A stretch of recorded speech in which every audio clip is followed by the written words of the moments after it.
Good evening, everybody. Good evening.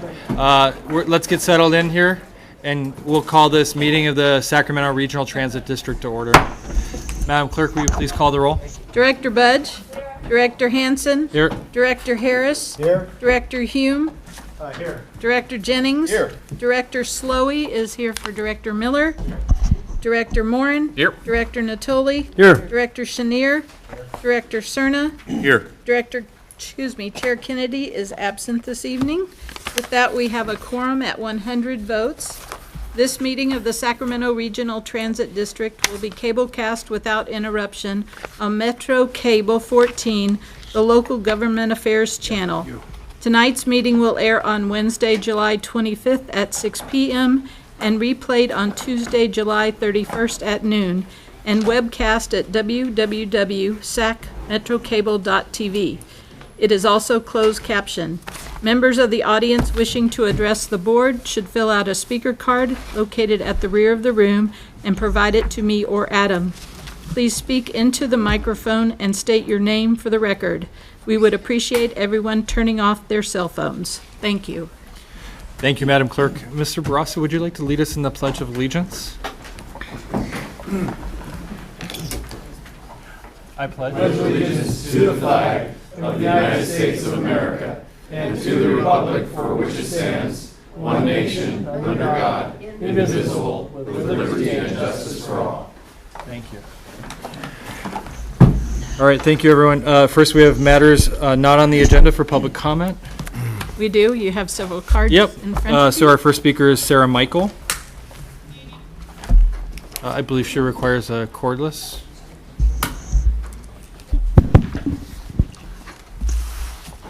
Is this 2 minutes like at the council meetings? 3 minutes, ma'am. Ooh, big time, thank you.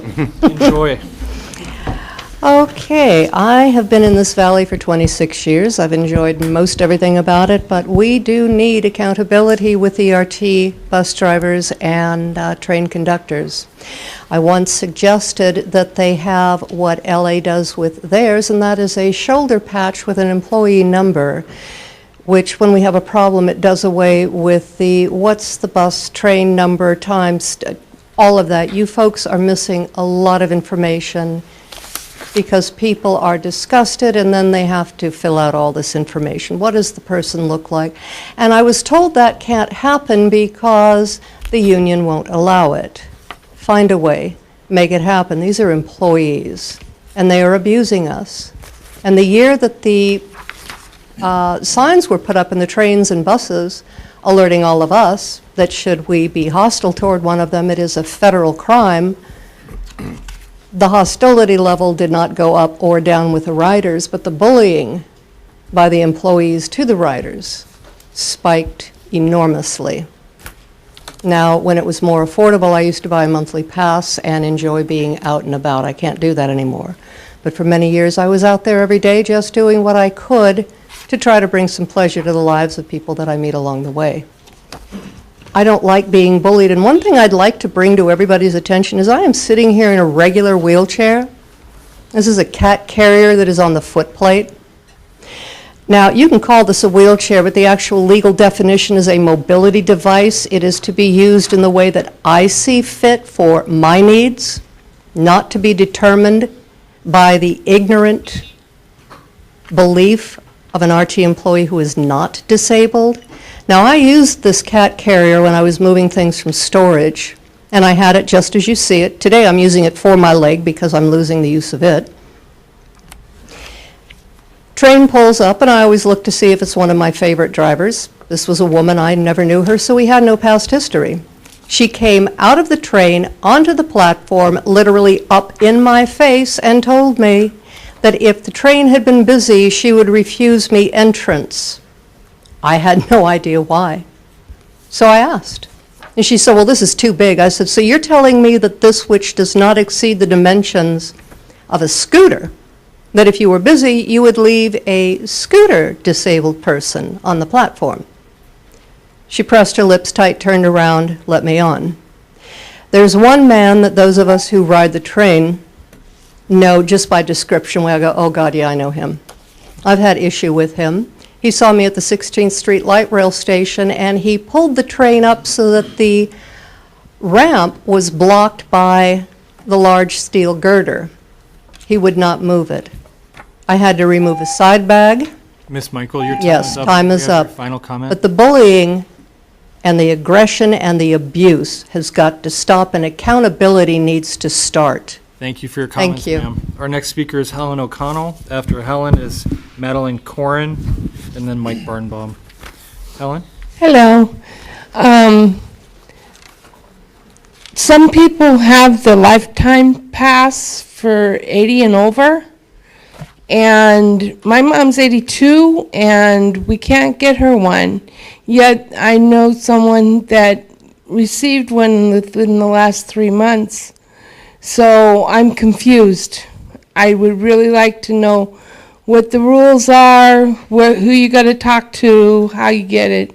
And if it is not available, why did someone get one? Thank you. Thank you, Helen. I'll ask Mark Lonergan from our staff to follow up with you. Madeline Corin? Madeline, maybe?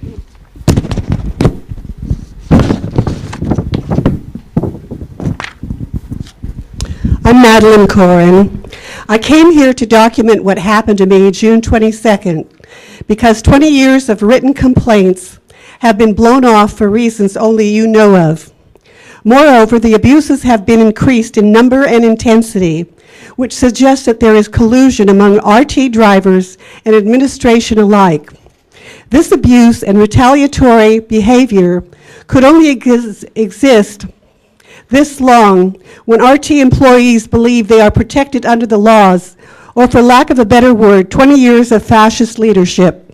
I am 73 years old, disabled with multiple life-threatening health conditions, but have been without a caregiver now from IHSS for almost a year.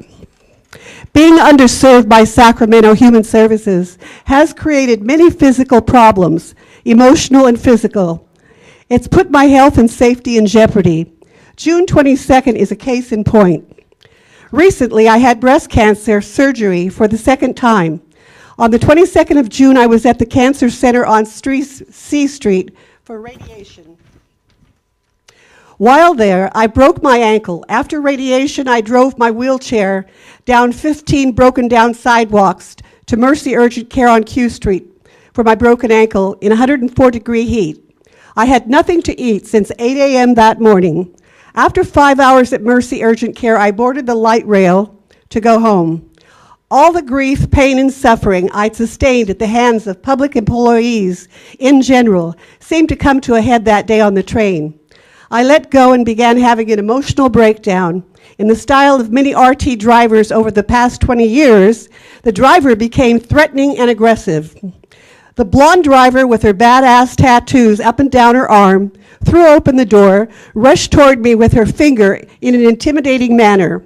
She told me to shut up, that I had no rights, that ADA could do nothing to help me, that this was a private company, that she was taking away my travel rights. The driver said she was throwing me off the bus. When I refused, the driver then stopped the bus to create a mob mentality among those who wanted to get home, so that many of them began issuing threats to my life. Because of my strong convictions of my constitutional rights, and years of abuse by RT drivers, I refused to get off the train. I tried to help the driver understand my problem and gave her a chance to de-escalate the situation. I tried explaining that my power wheelchair was running so low I was afraid to get stranded in the street with no cell phone and no one to call for help. I was also afraid of a stroke from driving in the heat for 15 blocks and now feeling dizzy. I also told her I was only 2 stops away from home. The driver said she didn't want to hear anything I had to say and sat outside with the cop or guard to kibitz. Your time is up. I'm almost one more paragraph. No, This is the crux of ma'am, the matter.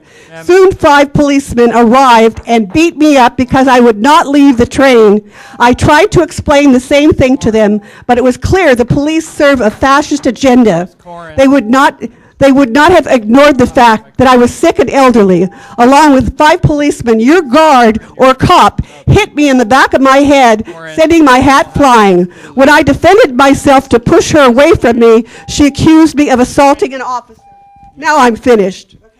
That's what's going on with this abuse. I'll remind everybody of the rules. Everybody's entitled to 3 minutes. We appreciate your comments. Ms. Corn, I'll have our staff follow up with you. But when the chair, whoever that is, asks, ma'am, it's up to the next person to speak now. Ma'am, your time is up.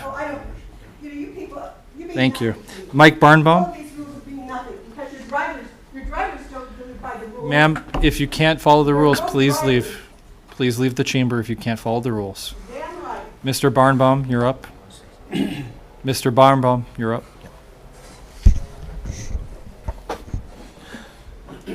Hi, good evening.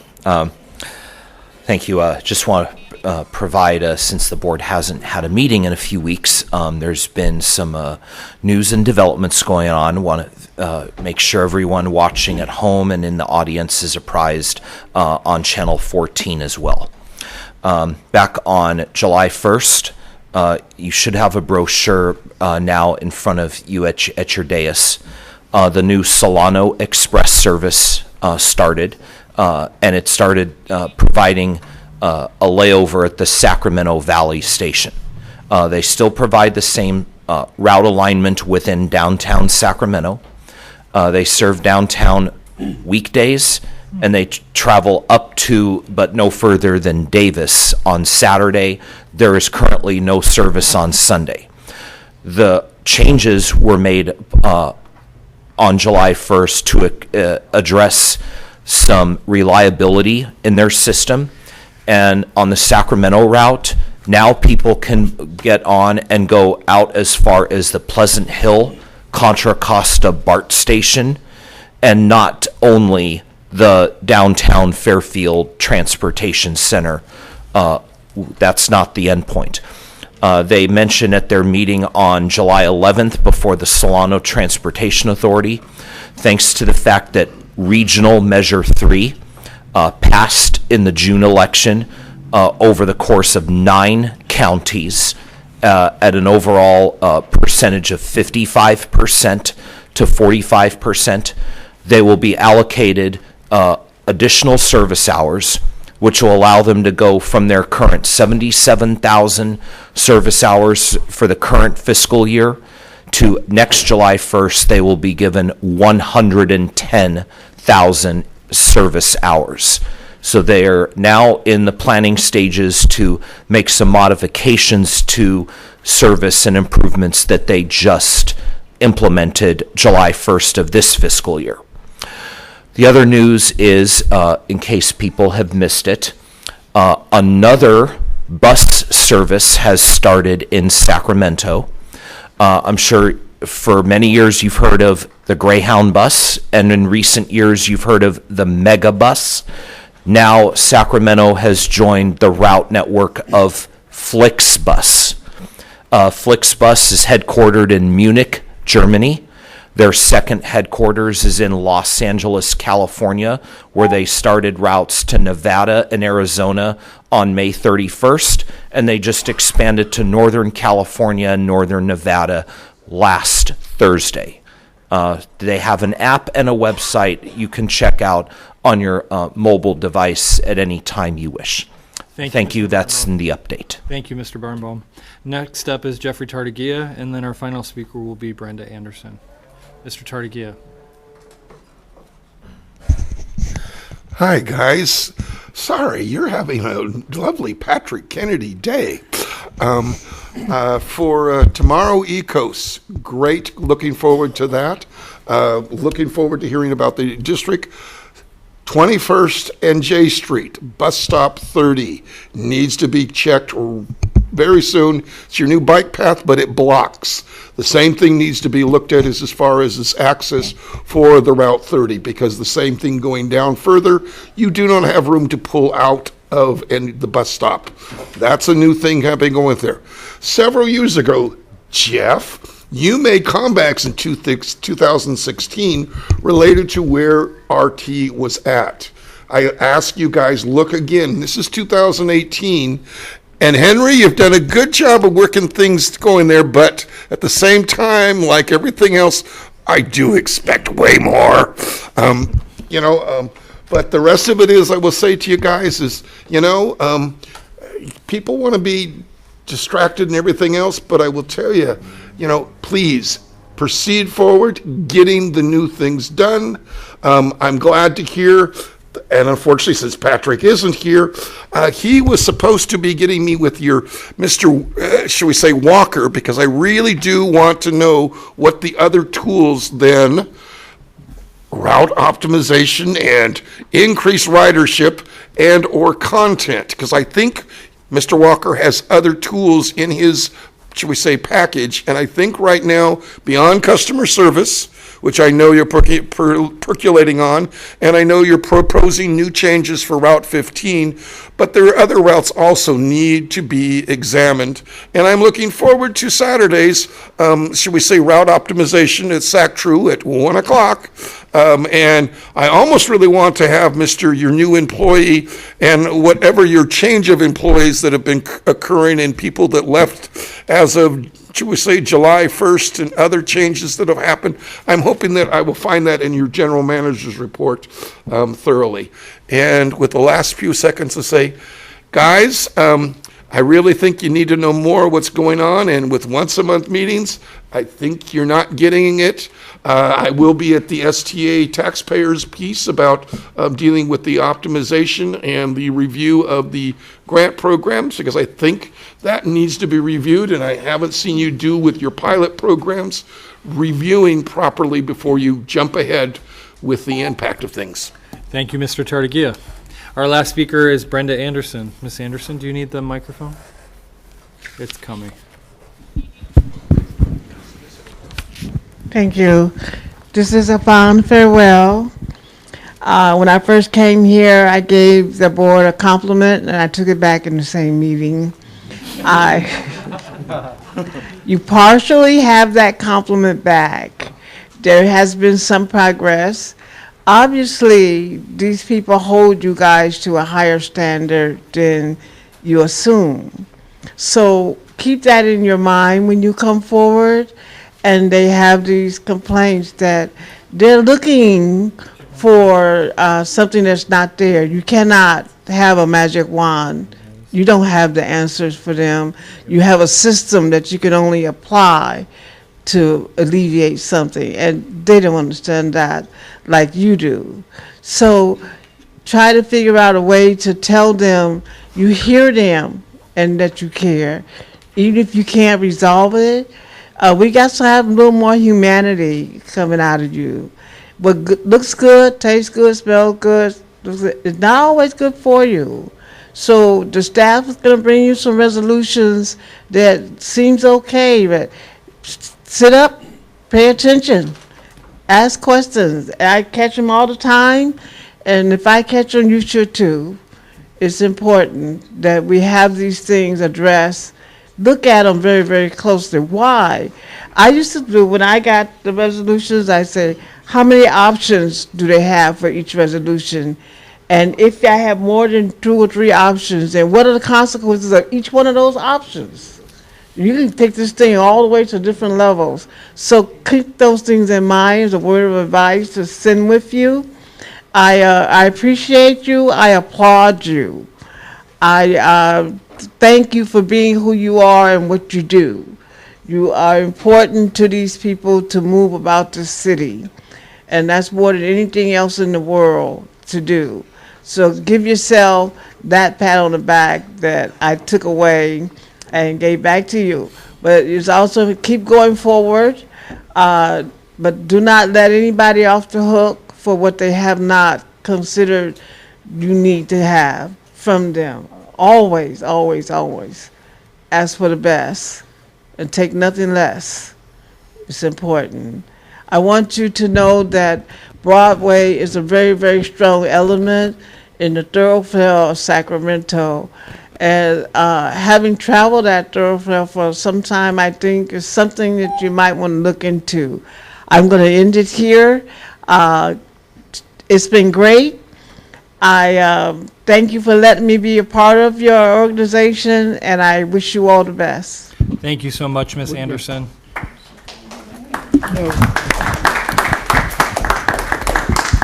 Thank you for always being a strong and passionate writer, and you look very good in that regional transit hat. So I hope you bring it to the East Coast with you and talk all about the things you learned here and helped do here.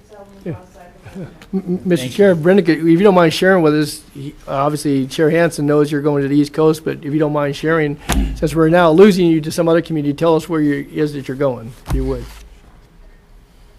Where are you going? You tell us where you're going. Charlotte, North Carolina. Oh, all right. You taking a bus?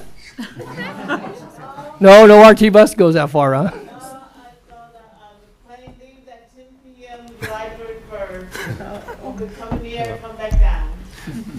Very good. Well, best of luck to you. We wish you all the best. Charlotte's a wonderful place. We wish you well. Thank you very much, and I've learned a lot here. Thank you. Thanks, man. With no further comments, Madam Clerk, the consent calendar? Consent calendar items 1 through 10, noting that you have a speaker on items 2 and 7. Yes. Do any directors wish to pull any items from consent? Doesn't look like it. All right. Mr. Barnbaum on item number 2, and then after him, Jeffrey Tardigia on item 7.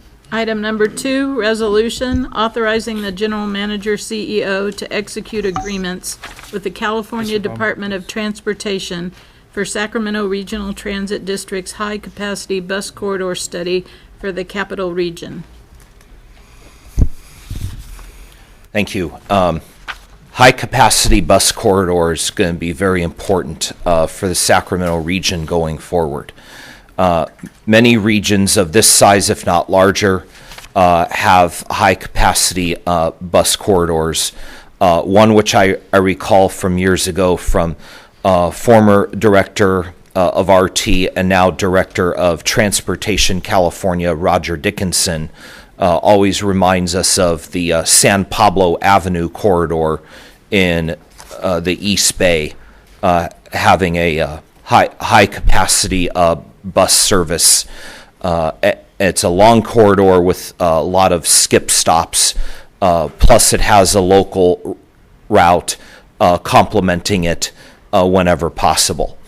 Wanted to identify, prior to the report though, some corridors of very significant regional importance that this type of service in the Sacramento region could be quite useful, including but not limited to Folsom Boulevard from downtown Sacramento through Folsom and up to the city of Auburn.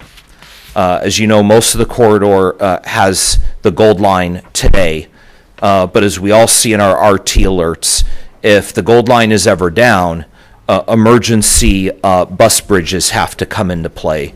One of the things that would help if Folsom Boulevard had such a service is that the service would be high capacity and frequent enough, and it would be considered regular service, that the need for emergency bus bridges would be less and less needed with additional regular service on Folsom Boulevard. But that's not all. The Elk Grove Florin Road, South Watt Avenue, and Santucci Boulevard corridor from Elk Grove's eastern city limits to Roseville's western city limits on a north and south corridor would be a very big candidate to get such a high capacity bus service, as possibly would the Elkhorn Greenback corridor in northern Sacramento County between the historic Folsom Station clear across west to southbound Highway 99, northbound Interstate 5, and Airport Boulevard to Sacramento International Airport.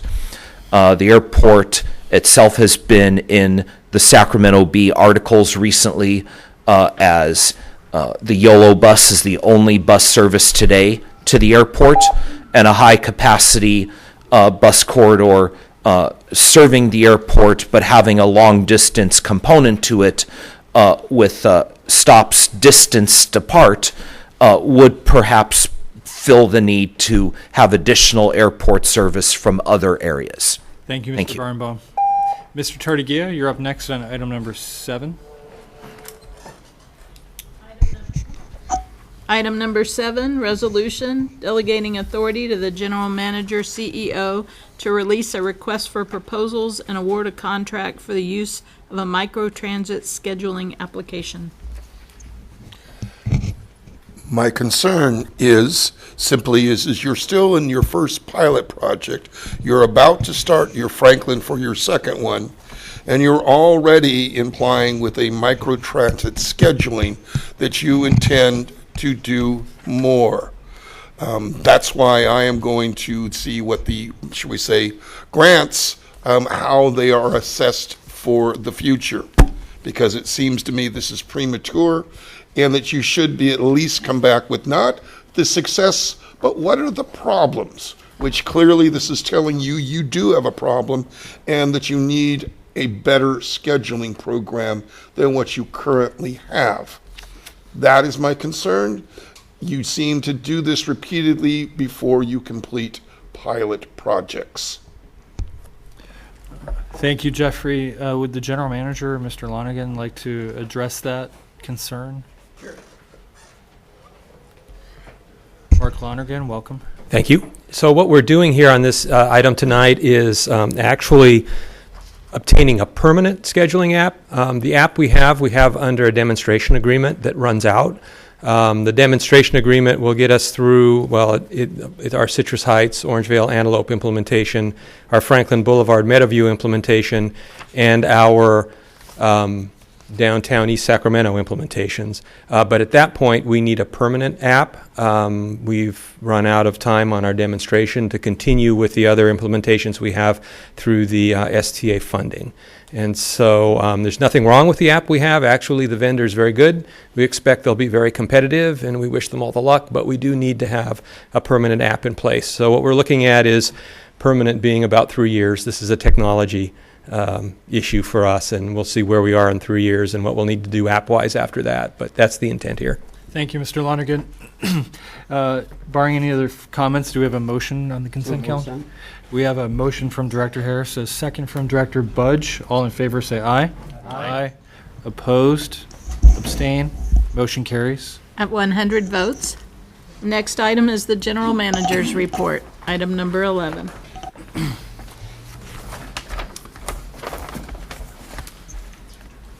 Good evening, Chair Hansen, members of the board, and the public. First, I would like to recognize one of our most outspoken but loved advocates, Ms. Brenda Anderson. She will leave us at the end of this month to North Carolina. And Brenda has become a familiar face here at the chamber and pushing us to do more and better. So thank you, Brent, for being a great advocate, and we wish you the best luck in the beautiful state of North Carolina. Thank you. Now I would like to share the progress of the expanded Folsom evening service starting from June 17th on light rail to the Folsom stations. The expanded service is already linking people to resources, opportunities, and events. To help promote the later hour service on the Gold Line, SACRT offered free light rail rides to the historical Folsom hometown service, hometown parade on Saturday, June 30th, and the free rides to the Folsom Pro Rodeo. We're excited to offer this service and to increase the transit options to the community. I hope that everyone will take advantage of this new service. Another update is regard our zero-emission vehicles. In June, Electrify America Inc., or EA, announced that they will be investing in SACRT as part of the $44 million investment to make Sacramento a green city. But they're not going to give us $44 million. They just give us part of that. What they're going to do is they will purchase 12 electric buses that will operate from the UC Davis main campus to the UC Davis Medical Center in Sacramento.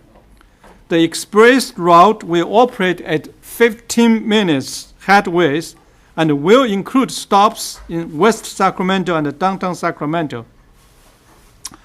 Furthermore, EA will also fund zero-emission small shuttle buses that will operate as a part of SACRT's Smart Ride service. These zero-emission small buses will serve our Franklin Smart Ride service, which will launch next week on June 30th. We're now finalizing the terms and conditions with EA and beginning to contact vendors regarding procuring vehicles. We're looking forward to have the first round zero-emission buses to join our fleet in the near future.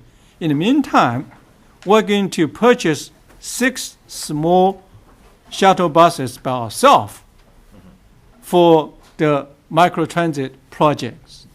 We actually, the small buses are actually supposed to be in the United States, but we were told they were in China, in the port because of the trade war. They could not get to us time enough. So that's 6, additional vehicles we're going to get. In the meantime, Director Sarah, Hansen, Chenier, and others, and Congresswoman Matsui, SECAC, SACRT, and other stakeholders have been working very diligently to potentially purchase another 10 zero-emission big buses to implement the express bus route between downtown Sacramento and the Sacramento International Airport. We're working with Air Quality District very closely too to see if they can chip in some money. So the odds to get that 10 additional electric buses is very good. We hope to report back with some great progress later. With all this lumped together, we might be able to get up to 40 zero-emission small or bigger buses, in the near future, which will be a big, great example or model for the whole state because we're in the capital region. Next, I would like to provide a brief update on some technology updates we have implemented that will make our system easier, more convenient, and safer. We recently completed installation of Lyria vehicle mobile routes, which are a key communication device that enables live video streaming of onboard cameras and GPS location of the vehicles. This will, in turn, lead to real-time train location and real-time arrival information for our customers in the near future. Also, we have now completed a 2-year effort to engineer and install public address or PA system at all of our library stations. The PA has done a tremendous job in increasing security with national recognition. Every day we have multiple examples. PA has helped to increase the securities.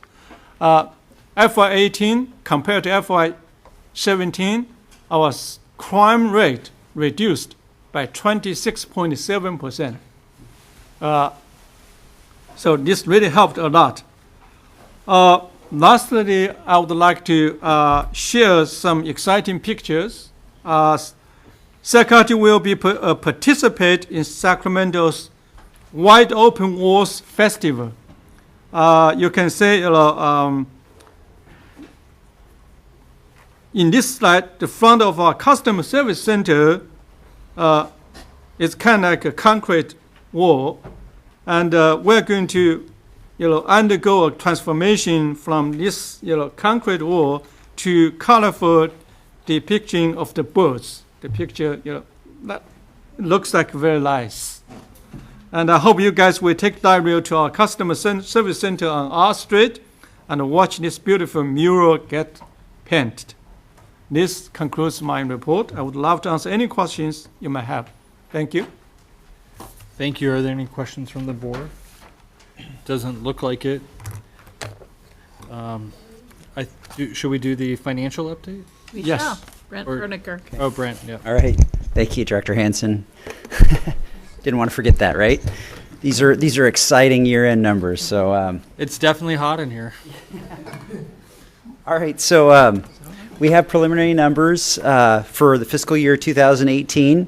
And these numbers are based on what we call the soft close. We still have some invoices that trickle in through the month, and we'll be posting those. And then we also have the actuarial results that come in at the end of July that we backdate to June. So with that being said, this is a soft close number, but the surplus at the end of the year, I'm going to actually focus on the column to the right, and that's the year-end numbers. And so you'll see a surplus of about $5.4 million. That's at the bottom of this page right there.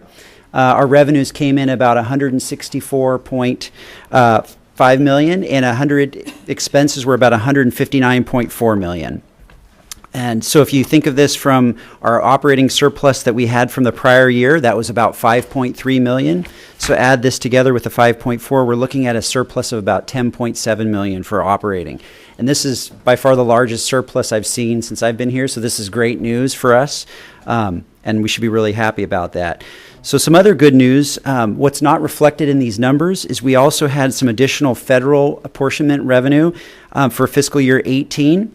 It's looking like that number could be about $1.5 to $2.5 million of additional federal revenues. We have to have eligible operating preventative maintenance to claim against that revenue, so we're looking to do that right now. So that's some other good news. However, we also have a feeling that there could be some additional claim costs that will offset that. But that being said, this number is a good soft number at this point in time. So, oops, I'm going to go back actually one. Oh, thanks. It's to you guys, all the effort. Your direction. I'm going to actually go back one slide.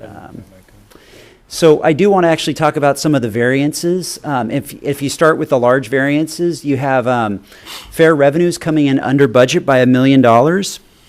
And why we're shy on that, and we've been talking about that month after month, is these customers are shifting to the electronic forms of media. The next slide I show you will show you how what makes up that big difference. The next one I want to talk about is the other income category. We're over budget by about $1 million, and that's because we've had a stellar market for when we sell our LCFS credits and our RINs.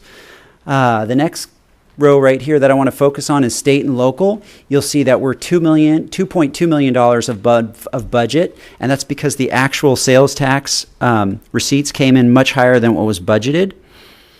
The next line item that was significant was salary and fringes. We're about $1 million positive in that category, and that's because we've had a really good cost control plan in place, and we've been able to charge to our capital projects as projected.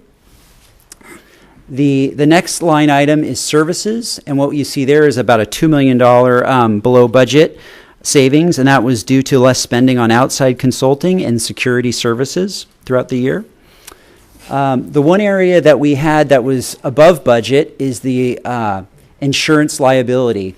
And so you'll see that's a negative variance of about close to $2 million. And if you recall, during this year, we had 2 large claims, significant claims that occurred that we had to settle for an amount that was much greater than we originally estimated. And I think these claims date back to maybe 2013 or 14, but we now are in the settlement process. So that's going to take a big hit.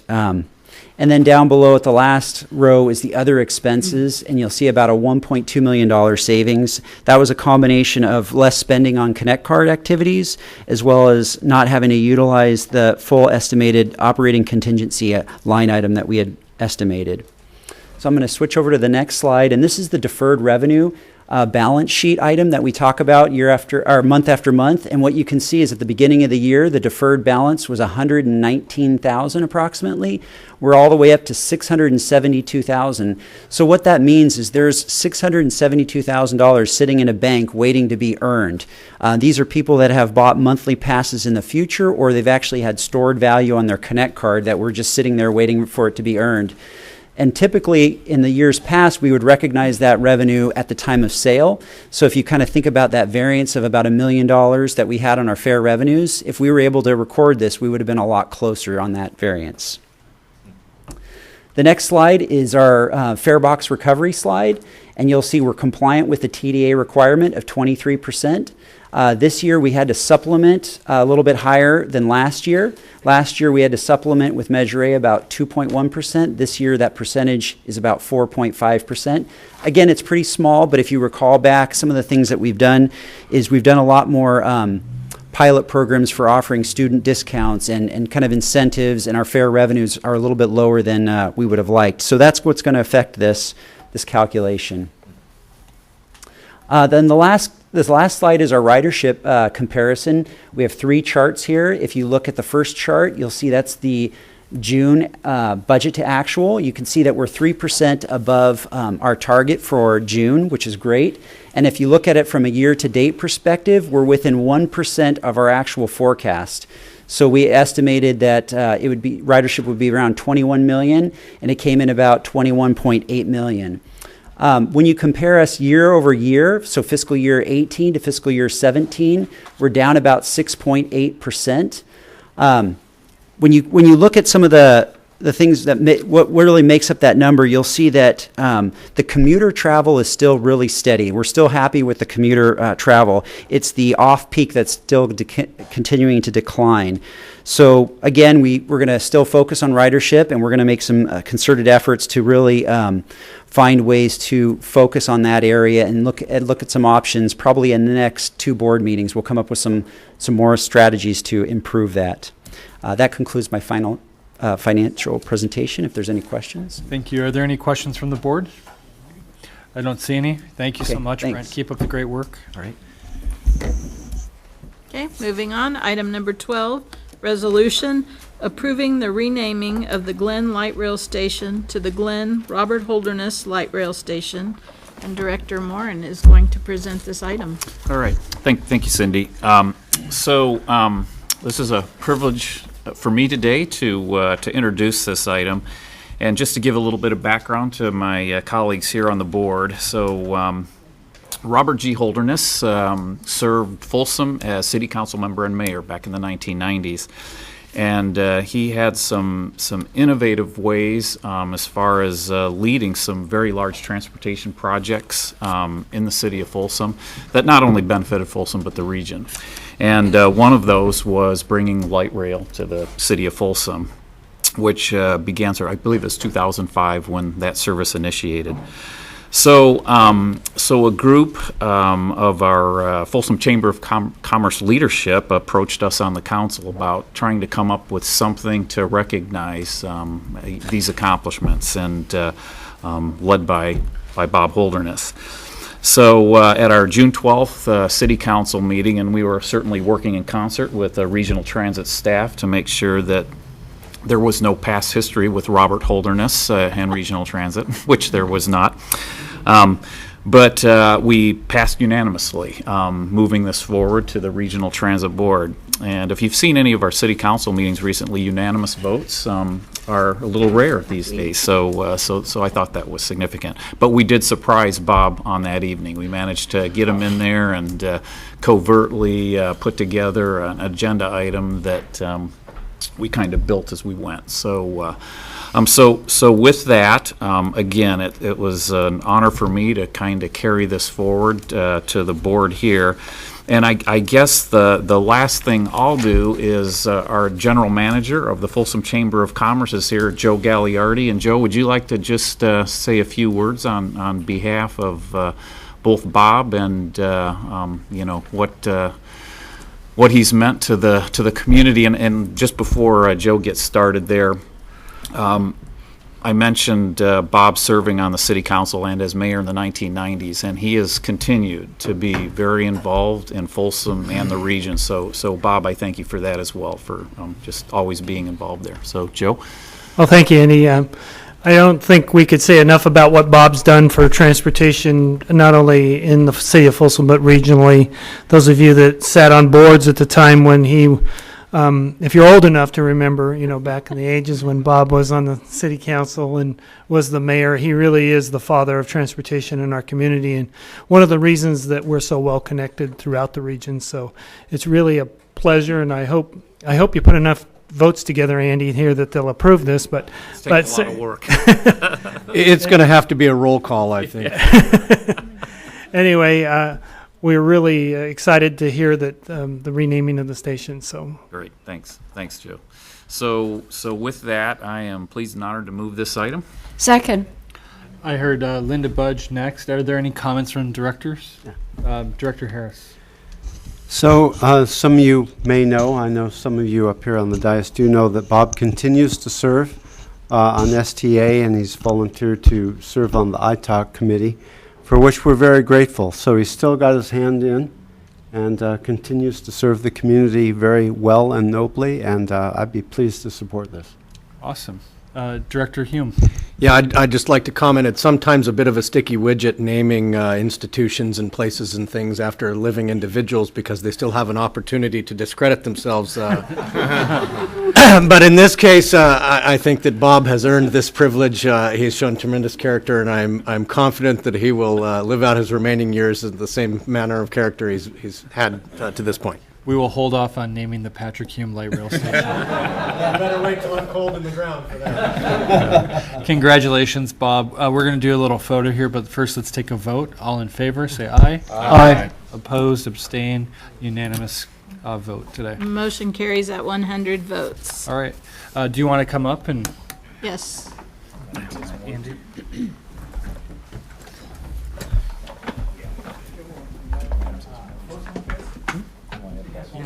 And then, Bob, after the photo, we'll have you speak.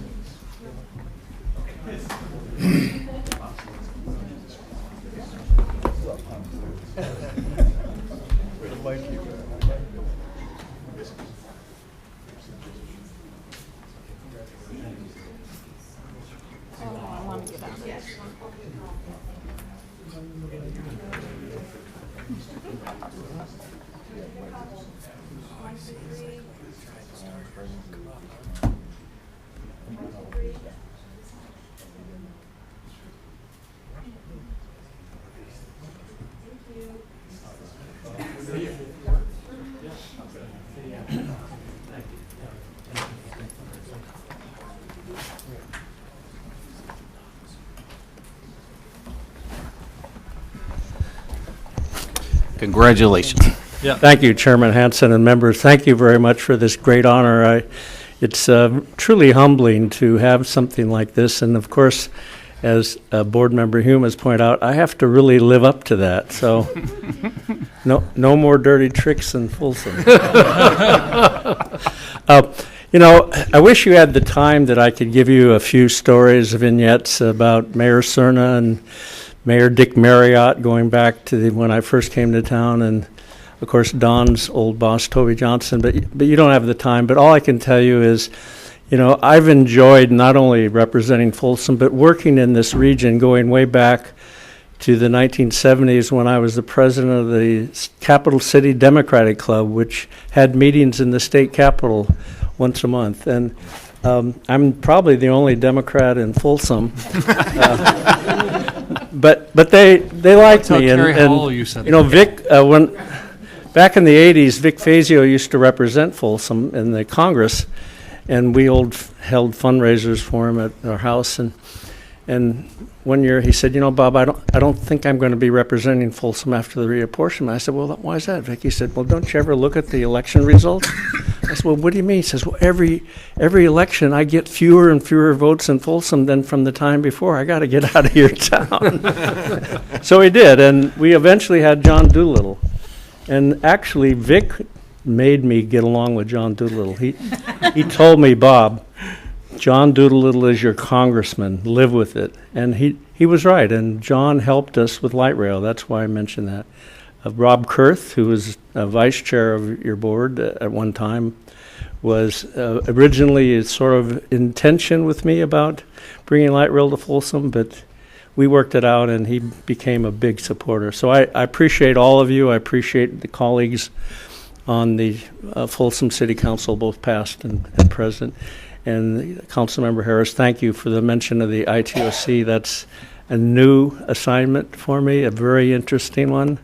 I'm learning how to deal with financial people, which I never had good luck with them. So, congratulations. Congratulations. Yeah, thank you, Mr. Chairman. Thank you.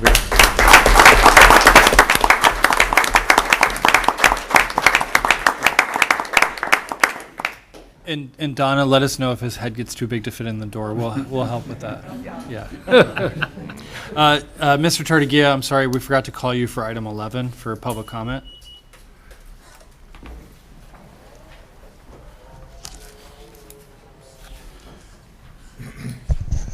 Well, Board, mine was the reminder is you have the Mobile Accessibility Committee, and you may not realize it, but those megaphones for the system came out of the Mobile Accessibility Committee wanting to have a means for communicating verbally. You guys determined that there was a better use for law enforcement with it, and we're still working on, Roger and the other, to come up with a better tool for dealing with communication with the electronic bulletin board system. I still am hearing some reports dealing with I-80 and the elevator. I do look forward when that, we'll call it the north elevator, is, should we say, demolished. I'm hoping that out of the sooner the route optimization can possibly move, shall we say, your bus structure down closer to the street, and that you see that your drivers know. And so I'm looking forward to your Doug Cook, who, for transportation, I believe is the name I'm looking for. And I am disappointed for the general manager's report that we didn't hear what changes have gone on staff level wise. I see Olga over there, so I note that some changes have taken place with staff. I know that to the MAC committee, I made the comment of losing, should we say, Mr. Solomon, because he had been an ADA supporter for a long time, and that the history of ADA, which is going to be at the West Steps this Thursday, commemorating 28 years, that a lot of your history, just like other knowledge, needs to be reviewed and refreshed. And that's why I reminded you guys about where this board was in 2016 through there and where you are now, and seeing whether you are indeed finding the things that need to be, but it's always important. If you don't look back, going ahead forward, you do not realize the consequences. And as I reported on the AB 709, there are unintentional consequences, and you need to understand. And that I did speak to Senator Beal about of dealing with the bills. And that was an interesting thing to see you there, Steve, rather than, shall we say, the, lawyer for, shall we say, of explaining what's going on with that, technically wise. Thank you, Mr. Tartagia. Sorry about that again. Our next item, Madam Clerk. Item number 13, there are two resolutions before you. A, resolution adopting a mitigated negative declaration for the downtown Riverfront streetcar project, and B, resolution approving the downtown Riverfront streetcar governance documents consisting of the subrecipient and interagency agreement, the design, procurement, and construction agreement, and the operations and maintenance agreement, presented by Mark Lonergan. Good evening, Vice Chair Hansen and members of the board. The item before you is the approval of the governance documents for the Riverfront streetcar project and the adoption of the mitigated negative declaration for the project as well. The specific governance documents before the board for approval are actually the ones that our clerk to the board just read, so I won't go through those again. These three agreements were brought before the board as an informational item at the June 11th meeting. At that time, the board had a number of questions, all of which are included in this issue paper along with staff's response. In addition, Melissa Noble from SAC-RT's legal department has prepared an assessment of the risks to SAC-RT associated with this approach to governing the streetcar project and how these agreements attempt to mitigate these risks. Also attached is the environmental assessment, initial study, and proposed mitigated negative declaration for the project prepared by SACOG and approved by them in August of 2015. The first question raised by the board back on June 11th had to do with the FTA's risk assessment. In late June, the FTA conducted their risk assessment of the project. The FTA identified 11 risks grouped under 4 major concerns. These included governance, utilities coordination, settling in on the site for the vehicle maintenance facility, and market conditions and how they affect the pricing of the project. Project staff is committed to provide the FTA updated information related to the project and identified risks by mid-August, after which the FTA would issue a final risk assessment report. What we learned during the risk assessment is their normal 4 to 8 week period has become kind of an indeterminate time frame. The FTA staff informed us that risk assessment reports are going through an extended review prior to release, which is causing a delay. So we're a bit unsure as to when we'll receive that final report. However, FTA staff encouraged the project staff to continue advancing the project and advised us that being as close to shovel-ready as possible in advance of a small starts agreement was our best path to success. Specific to governance, the FTA did not express any concern during the risk assessment over the content of the governance agreements, but they did let us know that the approval of the agreements was a risk that they were monitoring. So tonight's action by the SAC-RT board is a step toward mitigating the risk associated with the governance from the FTA's perspective. The governance agreements have been approved by the City of West Sacramento and the JPA. The City of Sacramento is scheduled to consider them at their council meeting tomorrow. Several board members raised concern over the operations and maintenance agreement, specifically SAC-RT's financial risk in entering into this agreement. It is clear in the O&M agreement that SAC-RT has no financial responsibility in the operation and maintenance of the streetcar system. That all rests with the JPA. This agreement requires the parties to agree on a methodology for developing an annual operating budget, so between RT and the JPA, for the payment of services at least 36 months prior to the start of revenue service, with a more detailed annual budget agreed to at least 24 months prior to the start of service. With revenue service currently scheduled for April of 2022, we're about 9 months away from really digging into getting into the operating costs and methodology for the project. Staff will bring both the budget methodology and proposed budget to the board for approval prior to reaching an agreement with the JPA. So we're still a ways away on this issue. The board also questioned SAC-RT's satisfaction with the level of risk and decision-making related to governance. In response, SAC-RT's legal department, prepared by Ms. Noble, did a risk assessment associated with this approach to government. It's attached to the issue paper and specific to these agreements. Ms. Noble's here with me tonight to answer questions that the board may have concerning her review of these agreements and our view of risk overall. So this concludes my presentation, and I'd be happy to respond to questions. Thank you, Mr. Lonergan. Director Natola, do you mind going after public comment? We have one speaker. That's fine. Sure. Right. Mr. Barassa, you're up. Hello, I'm Stephen Barassa. I'm a board member of ION Sacramento and the chair for the Transportation Committee. It seems that UC Davis has beat us to the punch and is providing state-of-the-art electric buses running 15-minute frequency to provide that service to West Sacramento and UC Davis. So we don't need to do the streetcar now. But otherwise, I know you want to move forward with this. There's some concerns. This is a project that, you're on the hook for 50 years to operate. This has to be operated. And I think it's you have fiduciary duty to wait until the FTA concludes their risk assessment. This may take several months, but I think it's worthwhile to see that finalized and where the public has an opportunity to review that risk assessment as well.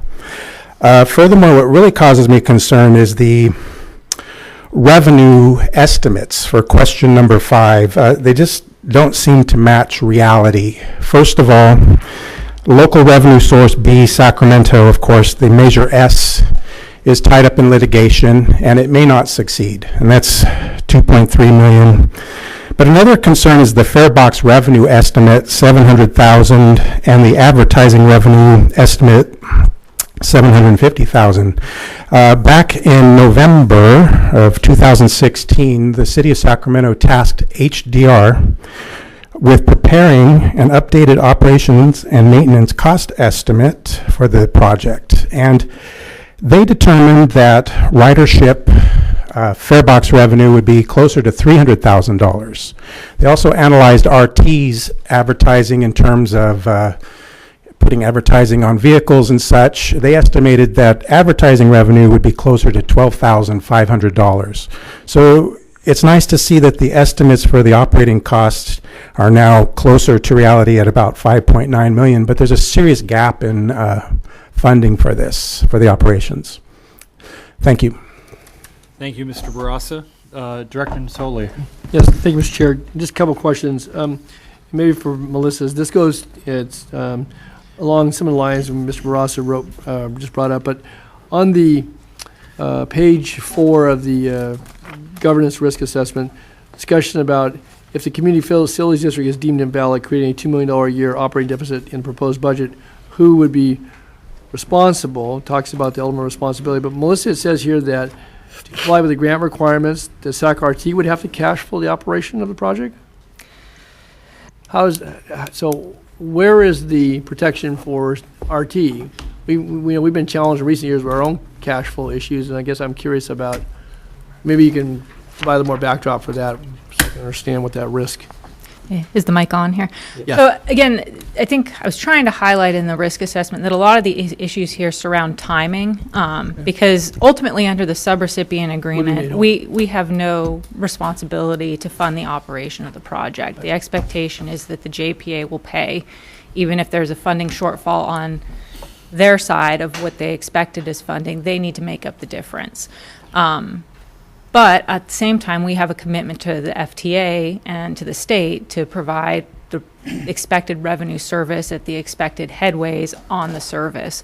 So to comply with our obligations to the FTA, we may have to be providing service for which we are not immediately paid. Now, of course, we would be pursuing all legal remedies against the JPA under both the subrecipient agreement and the O&M agreement, but there may be a timing issue in that would necessitate RT paying for the service while we pursue those remedies.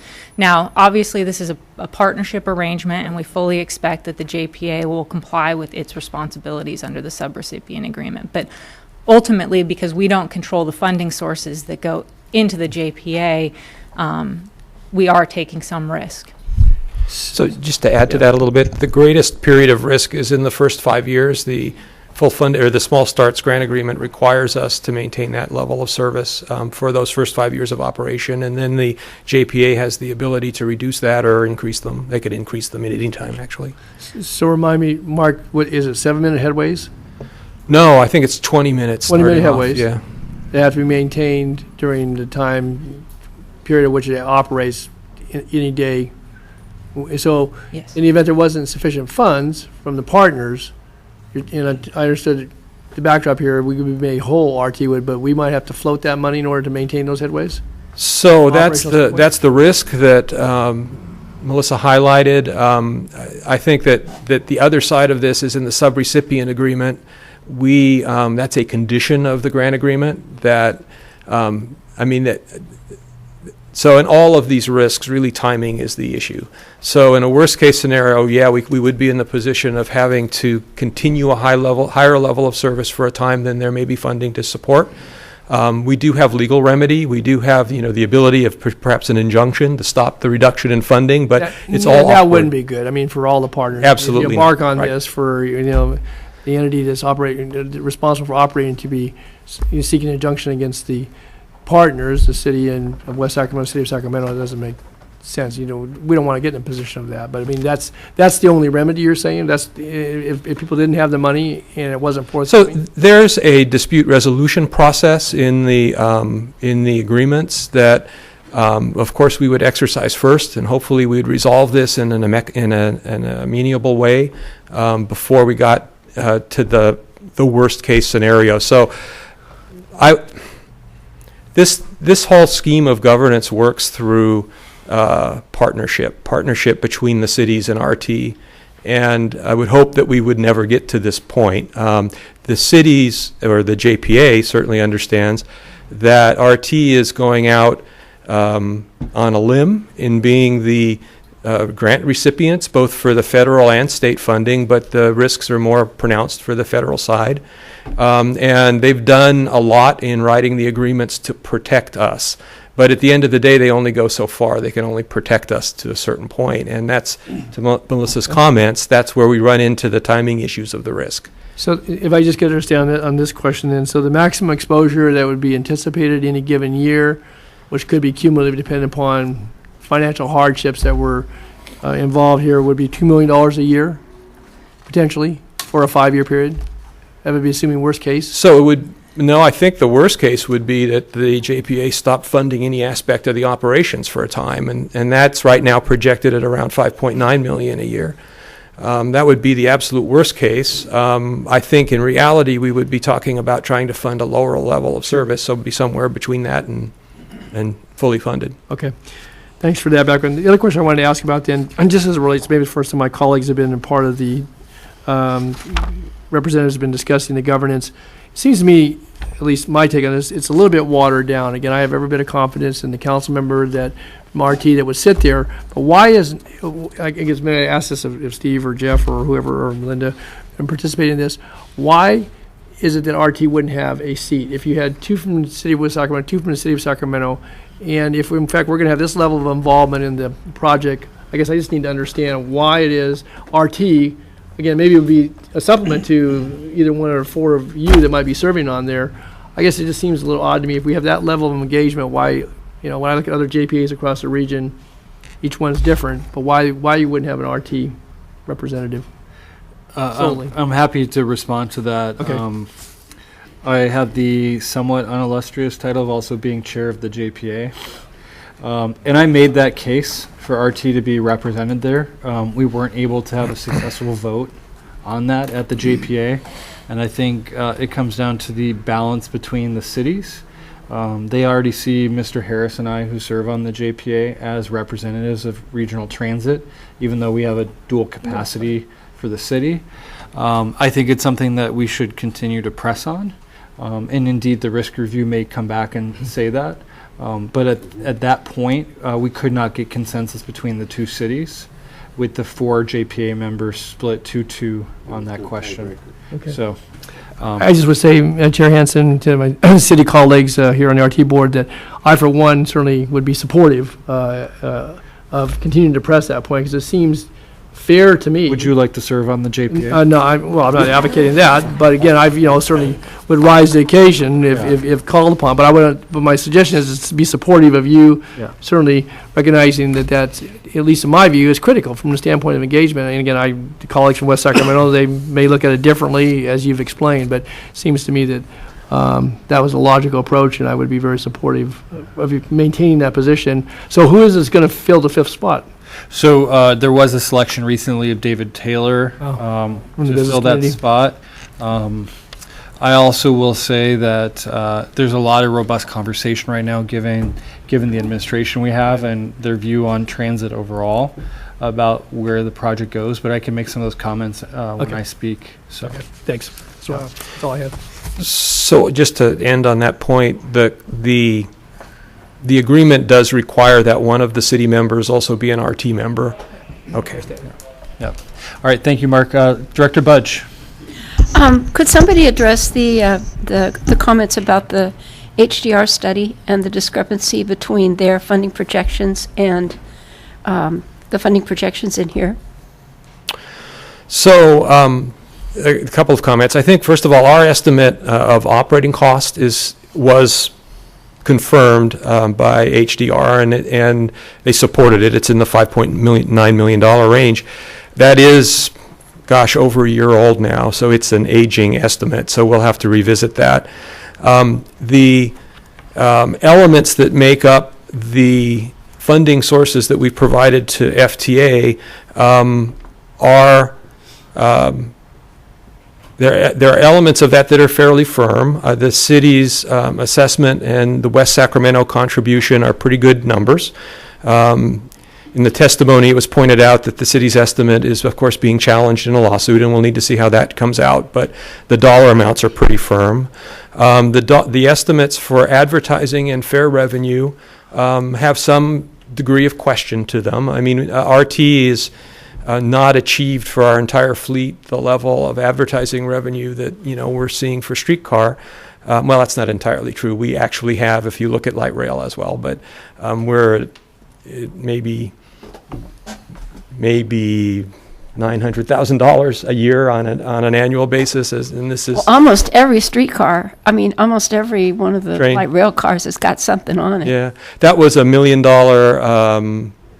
guarantee for 2 years to put the dollar amount in perspective. So that's $500,000 a year for rail, and buses are thinking are around another $400,000 or so. So we're probably just under $1 million for our entire fleet, and this is assuming $750,000. It's possible. I'm not saying it's not, but I mean that's to put it in perspective. And then fair revenue, we'll see. So there's some softness in getting up to something that's close to. Oh, and then there's $1 million assumed from other competitive sources, CMAQ, and those are not unrealistic. They could go towards that project. That's also money that generally is available for the other transit systems to compete for other services too. It's not all money that would come to RT. But to Melissa's earlier comment, putting the funding plan together here is absolutely a responsibility of the cities. They need to come up with operating funding to do this. That's not RT's responsibility. They need to fund this fully. And we assume that their funding projections are part of the Fed's risk assessment. They are, absolutely they are, as are their estimates of revenue sources to fund operations. Director Budge, any further comments? Nope, thank you. Director Hume. Thank you, Director Hanson. Let me begin by saying that ideologically I'm agnostic with respect to the streetcar. I think that... We're going to name a stop after you. Not till I'm in the ground, I'm sure, if you're smart. I got a little gas left in the tank, if you know what I mean. I thought you were electric. Ideologically, I'm agnostic to the streetcar. I can certainly appreciate some of the detractors' points with respect to the cost. And my main hope is that someday we don't regret not investing that same amount, $200 million plus dollars into emerging technology with respect to people movement. Rather than this. But then the flip side of that is there's a certain nostalgia attached to streetcars, and I'm willing to buy into the argument that there's an economic driver component of it as well, and sort of moving the Sacramento community to the next level. However, my issue with what's being put before us tonight is one strictly of governance. I've long maintained that my support as an RT representative can only go forward to the extent that RT is divorced from the financial responsibility of this project.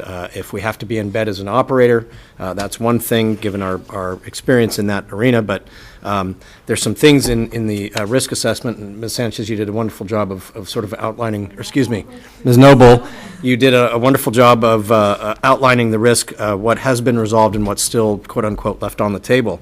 And one of the things that is called out during the construction phase and also in a couple of the operational phase, and Director Natoli touched upon this, is that certain of these risks, if they do come to pass, can only be resolved by litigation. And in the court of public perception, that's going to be awful if RT has to cut service or suspend service or somehow go into debt in order to bankroll this project until such time as we can sue the JPA and have it resolved via a legal action by a judge. So that concerns me. And there's several, 1, 2, 3, 4 places at least in the operations component of this where it specifically called out that SAC-RT may be required to cash flow operations. As we've heard, the operational budget of the project is optimistic. And so to, again, look at our constituency, our ridership, and say, I'm sorry, we have to cut XYZ because we have to fund the streetcar project until it's such time we can compel the JPA to cover those costs, concerns me. The other concern comes from sort of an accountability aspect in that with respect to the construction phase, we are accountable to FTA as well as in the operational phase. We are accountable to FTA without the oversight here locally, as was pointed out by Director Naftoli, and I wholeheartedly support his position that there needs to be greater oversight from the RT board. And so, again, the overall project, I have no issue with. If that's the priority for the community of Sacramento, I'm certainly in favor of backing them. But from an RT board member, I cannot move forward with the governance structure as it exists today. The minimum I would say we need to push for is that both Sac City members be RT board members. And what I believe that would do is that would at least, although, you know, we sometimes have conflicting hats that we wear as to who we represent when we sit on these boards, at least that then puts those JPA members in the hot seat of having to sit in these meetings should we come to a situation where our ridership is feeling slighted by what we've had to pick up in order to keep the streetcar project moving. So as it exists today, I can support the mitigated negative deck, but I can't support the proposed government documents. Any other board members wish to speak? Oh yeah, Director Chenier. Thanks very much. So first, let me just say, Mr. Naftoli, Mr. Hume, I appreciate where you are on the project. I mean, I think that's understandable, but I want to go back to kind of why we're doing this and the investment that both cities are making in the project, which is significant. And I think that the sunken costs that both Sacramento and West Sacramento have in the project is also significant, and neither one of the cities wants to see this fail, nor would it be prepared to do that. I want to ask either our attorney, Mr. Lonigan, I mean, is there any reason that you would think that either city would back off the commitments that they're making in this governance agreement? And I know that you all spent a lot of time getting to a point where everybody could agree to this. Actually, and I want to say, I'm sorry, I want to say anything big that we do, that either city does, that the county does, your city, carries risk. Absolutely. And we can identify a host of risks with anything that we've done, whether for us it was putting up the arena or anything else. Those things have manifested themselves in a lot of success for us. And I would see this as being this piece for, I won't speak for West Sac on this, but for us, this is a vital piece of the renaissance of downtown, and really our investment in that goes way beyond just moving people around in the streetcar. It's really a piece of a much broader picture that we're taking a look at. But let me ask the question: is there any reason why we would think that either city would back off the commitments that they're making? So my earlier comment: this is a project that works through partnership. I do not see any. It works through partnership, and the consequences of not partnering are very bad, and you've mentioned them all. I mean, that's who wants to see. I have a great deal of sympathy for the RT board member that sits on the JPA that is torn between, a lawsuit if there's a default. So, I mean, for those two reasons, no, I don't see any reason why the JPA would not honor their commitment to the project, that would not respect RT's risk as the grant recipient and our responsibility to do the subrecipient monitoring. I don't expect that at all. Right. So I also want to point out that, and I know that things can change over time because this board changes over time, as do the councils for both of the cities, although it's really been pretty stable for quite a while now, that this is one of a number of projects that we're working on collaboratively, whether it was the Del Rio Trail, the 1985 agreements, I think some of the Electrify America pieces of the puzzle. If you're talking about getting up to 40 vehicles that are electric, all of these pieces only work in partnership. Mm-hmm. So if one of the cities, and I can speak certainly for Sac City, or Jeff and I can speak for the next 4 years at least, right? Let's hope that these pieces all of these pieces fit together. I don't look at streetcar in the absence of all of the other agreements that we're making and all of the other partnerships that we're doing with the city or with RT. So I want to give our general manager a chance to speak on this and see about his satisfaction with the agreement that's drawn up before us. But I'm very comfortable with where we are. There is risk and reward in everything we do. I think the reward on this is another step in the renaissance of the downtown area, connecting both cities across the river, which is an important piece of the puzzle. I think complementary to that will be these electric buses going all the way to Davis and to my district in Oak Park. I think it's going to be great, but these are different pieces of that puzzle as well. So if I can ask Henry if you want to talk about your satisfaction level on this. Sure. If you don't mind, I would like to just briefly answer a couple questions some board members just asked. So first, Director Budge asked why the ads revenue estimate so high than the previous HDR's estimate. I had a couple talk with them. The answer was because a year and a half ago, the business community did not, step up to approve the facility, whatever the tax. Then now, business community they are stepping up, and some, business owners, feel they can, put the ads on the streetcar in the future. So that's why they are boosting the advertising revenue. Whether or not that will be the reality, but at least there's some reasons behind that. So I just wanted to add that. Secondly, we actually asked it. This has been at least since I came here 2 years, 5 months ago. I have been asking why we cannot have more seats on the JPA board. In different, opportunities, occasions. I was not quite satisfied with other answers, but one answer I have to, recognize, which is the utility franchise right. If RT is a major, partner in that JPA board, then the utility companies will not waive the franchise rights, which will cost more than $12 million on the project. So if for two cities right now are major partners, RT are not, then the utility companies, they will waive that franchise rights more easily.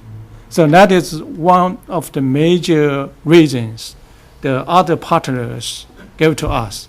Again, this actually make me feel, we probably need to recognize that. And other reasons, I'm not quite, convinced. They're not quite, settled. But Director Hansen and I talked about this. Should we pursue more states? And I do, really agree with, some of board members say, hey, we should pursue that down the road. I do want to advise board to ask for more representations down the road. Once this agreement is signed, once SSGA is signed, then at that time we say, hey, JPA, can two City of Sacramento board members, also they must be RT board members. And actually I present the two different scenarios to JPA board and in front of Congresswoman. I said, hey, why don't you name the fifth board member as RT board member? That's first. Secondly, hey, why don't you guys, annex to RT? So this project will become RT project. But again, that franchise right issue stopped us for now. But I would like to pursue down the road, after SSGA signed, then to say RT should have more say down the road. And which that happened exactly in other part of the country, like Sacramento, like Atlanta, the FTA eventually made the Atlanta streetcar and Malta before they were separate. In a lot of major step, what we need to do. This is answering to Director Chenier's question. How what concerns or what we have why the partners were not really complying with the regulations, whatever FTAs, because that's the key. That's the real KKK issue. We're afraid partners may not, comply with FTA's requirements. If they comply with that, then there should be no concern at all. But hypothetically, there always some possibility. But number one,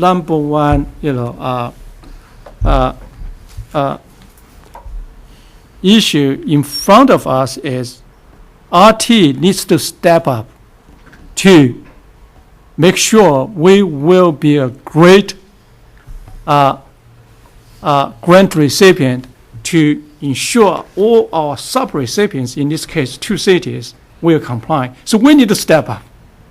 To be honest, in last 3 FTA triennial audits, sub-recipient monitoring topic, we were deficient in 3 audits in the last 9 years. I have talked to staff, the staff management team talked together, and we talked to our partners. Hey, once this governance structures, this agreement signed, we're going to step up.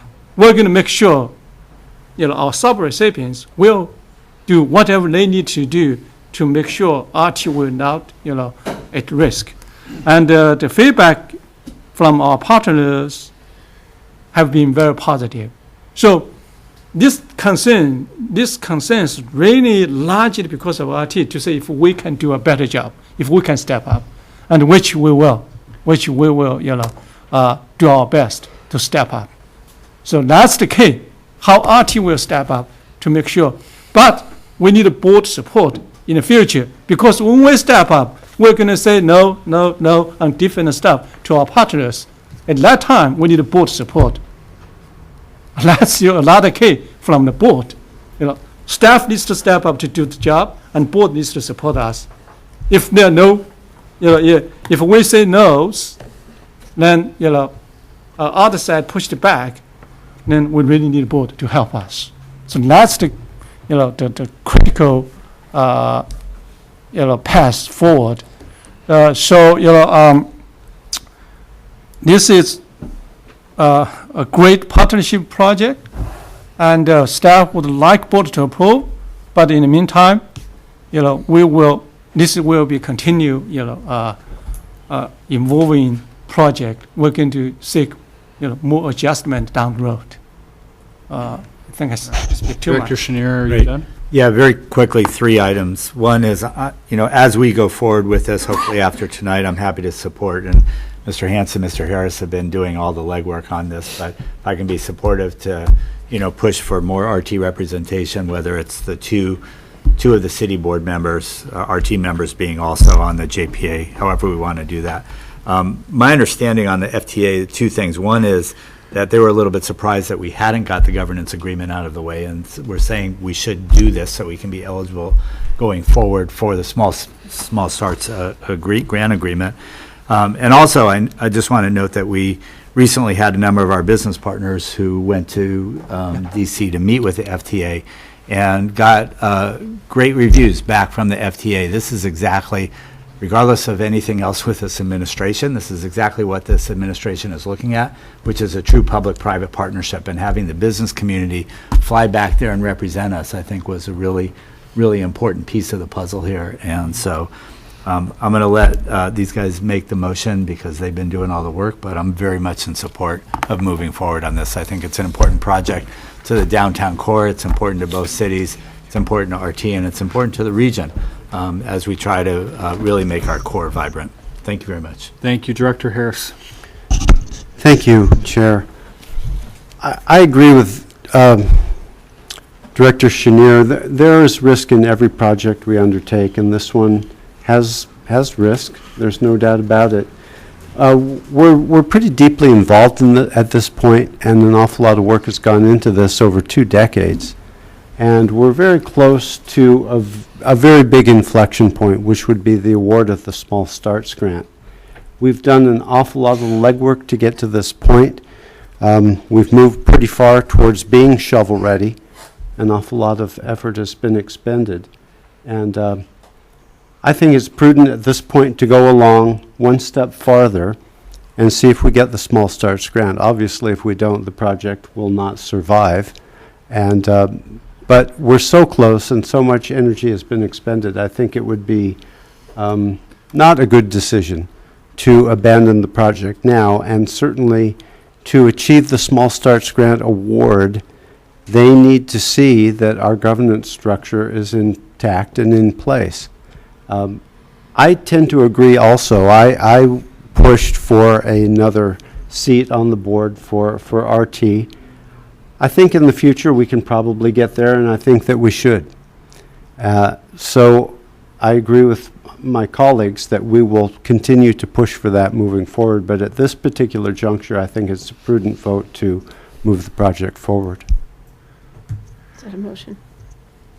Yeah, and I'll move both resolutions for accepting the MND and the governance structure. Second, but it seemed like we might need to take 2 different votes so we can have a roll call on at least one of them. So you're going to second his motion on each. So I hear there's a motion from Director Harris to support Resolution A and B. Yeah. And do we need a separate roll call, Cindy? We don't unless you'd like to have one. Unless, I think maybe just for the sake of the people here who have concerns about the governance agreements, that would be okay. I'll just make some quick comments. I think everybody on the board has got the right intention here, trying to protect our agency. I think that this has been a long running and very complex project. I don't think we've ever seen as complicated a set of agreements between so many different partners on what otherwise would be a very straightforward project for us.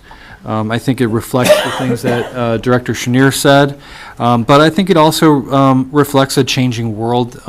Transit has faced a lot of headwinds, in the last few years, and particularly these type of projects, so I think the scrutiny is appropriate.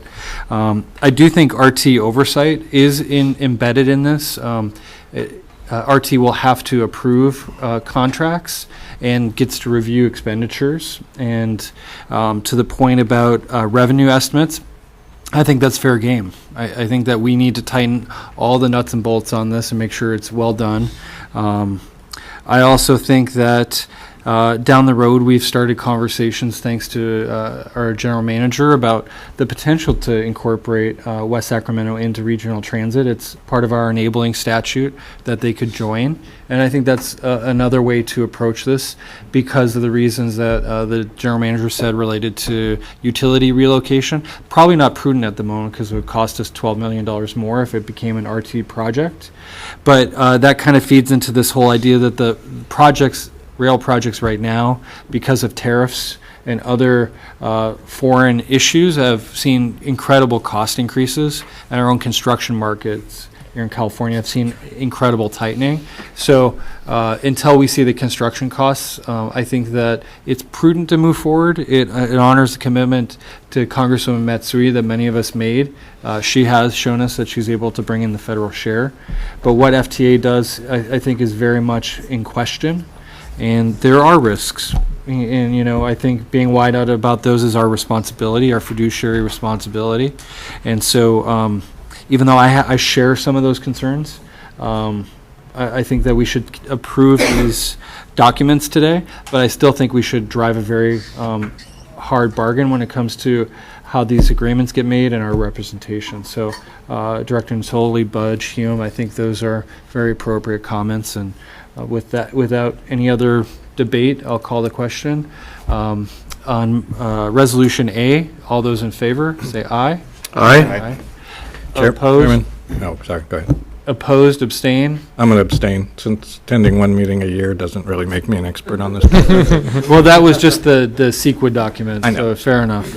And then on Resolution B, why don't we do a roll call, Cindy, on Resolution B? Resolution B, okay, let's get the results of A. Okay. We'll do that first. And motion passes at 95 votes. Great. And on Resolution B, roll call, Director Budge, Yes. Director Hansen, Yes. Director Harris, Aye. Director Hume, No. Director Jennings, Aye. Director Slowey, Abstain? Director Morin, Yes. Director Natoli, Director Chenier, Aye. and Director Cerna, Aye. with Chair Kennedy being absent. And the motion passes at 91%. All right. Last items are just for information. They are, if either Director Hume, or if Director Hume has anything to add for item 14. No, ma'am. And you have a speaker on item 15, Yep. which is the Capital Corridor Joint Powers Mike, Authority. quick public comment on the CCJPA. The meeting happened in Martinez. Apologies that Director Miller is not here to directly address the board, the public, and staff about the meeting. Couple of takeaways. One, Managing Director Katrowski mentioned when he made the cover sheet for the board packet, it was listed in error the location of the next meeting as the Oakland BART boardroom. The meeting on September 19th at 10 a.m. will be in the new City of Sacramento Council chambers. The November meeting will be in the BART boardroom in Oakland on November 14th. The other takeaway from the meeting, there's going to be a schedule change on the 13th of August. The San Joaquins are also going to be having some minor schedule adjustments along with the Capital Corridor schedule change that they're doing. The big change, though, on that schedule is that the San Francisco Transbay Temporary Terminal will be closing. The cutover date, last day of service at the terminal located at 200 Folsom Street is August 12th. The new Salesforce Transit Center will hold a grand opening on August 13th, and the location of that is 425 Mission Street. So just in closing, so for both JPA's next meetings are in Sacramento. The San Joaquin JPA is this Friday at 9 a.m. in the historic old Sacramento City Council chambers, which is adjacent to I Street. And then the Capital Corridor is, again, September 19th at 10 a.m. in the new City Council chambers, the one the City Council currently holds its meetings at off of H Street. Thank you. Thank you, Mike. Any other comments from the board? Seeing none, I'll adjourn the meeting. We're not going to close session, if I can make those announcements, please. Okay. With that, we have a closed session, public employee performance evaluation pursuant to Government Code Section 54957, titled General Manager CEO. Closed session will be upstairs, and there will not be a report out. I hate having closed sessions.